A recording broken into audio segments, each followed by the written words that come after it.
अब चैलेंज ये है कि उस एसेट का क्या करें, वो सारे जो एसेट्स रखे हुए हैं उनको लेकर आएँ कनाडा या उनको लिक्विडेट करें, और अगर जो भी करें उनके साथ उस पे टैक्स इम्प्लिकेशंस क्या होंगी। और इसी तरह वो ये सोच रहे हैं कि क्या मैं कनाडा मूव करूं भी ना करूं, बिकॉज अगर तो मुझे उस सब पे टैक्स देना पड़ेगा तो क्या मुझे कनाडा मूव करना चाहिए या नहीं करना चाहिए। तो इन सब बातों का जो है वो आज मैं जवाब इस वीडियो में दूंगा। अच्छा, मैंने कुछ पॉइंट्स बनाए हैं इसेंशली क्या वजह है जिस वजह से आप जो है वो अपने एसेट्स मिडल ईस्ट में बेचना नहीं चाहते।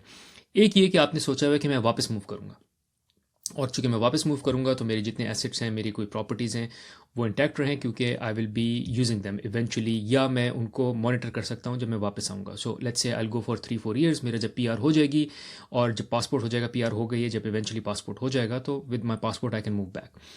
और हो सकता है 3 साल में मूव करें, 4 साल में मूव करें, but in mid term they want to move back. इस सूरत में जो है वो आपको ऑफकोर्स अपने एसेट्स नहीं बेचने चाहिए। दूसरा केस ये है कि you are not sure what to do with the money, कि मैंने मूव तो करना है कनाडा बट मुझे पता ही नहीं मैंने कनाडा में इन्वेस्ट कहाँ करना है। इसके लिए मैं आपको बता दूं कनाडा में बहुत अपॉर्चुनिटीज़ हैं इन्वेस्ट करने की, रियल स्टेट में भी, जो कि मैं प्रेफर नहीं करता, रेकमेंड नहीं करता, बट रियल स्टेट में इन्वेस्टमेंट करने की अपॉर्चुनिटीज़ हैं। और दूसरा, अगर आपने सोच ही लिया है कि आप लंबे अरसे तक यानी कि अपनी रिटायरमेंट ईयर्स जो है वो कनाडा में गुजारेंगे, तो might as well bring the money, buy a house here, because you don't want to be renting the house here. उसके अलावा जो है आप स्टॉक मार्केट में भी इन्वेस्ट कर सकते हैं, और आपको ग्लोबल स्टॉक मार्केट में भी इन्वेस्ट कर सकते हैं वाइल सिटिंग इन कनाडा।